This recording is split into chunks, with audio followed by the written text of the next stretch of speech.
تو دل کوههای مه‌گرفته روستایی به اسم خارسر بود.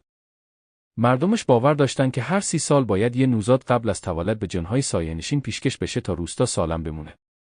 مهرو زن بارداری که تازه با شوهرش از شهر اومده بودن از این رسم خبر نداشت. اما از ماه 5 به بعد هر شب کابوس میدید. موجوداتی با پاهای بز و چشمهای قرمز تو خوابش زمزمه میکردن. این بچه مال ماست. نزار نفس بکشه. پیرزنهای روستا با نیشخند نگاش میکردن.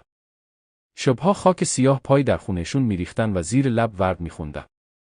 یه شب مهرو فهمید. توی کتاب قدیمی توی زیرزمین رسم اهالی رو خوند. او از ترس تصمیم گرفت فرار کنه. نیمه شب بارون میآمد.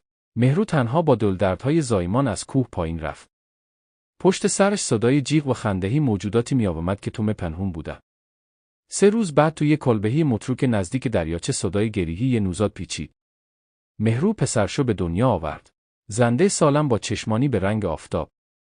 از اون شب به بعد خارسر رو نفرین گرفت. اولی مهرو هر سال با بچهش کنار دریاچه جشن تولد میگیره. و جنها هنوز تومه دنبالش میگردن.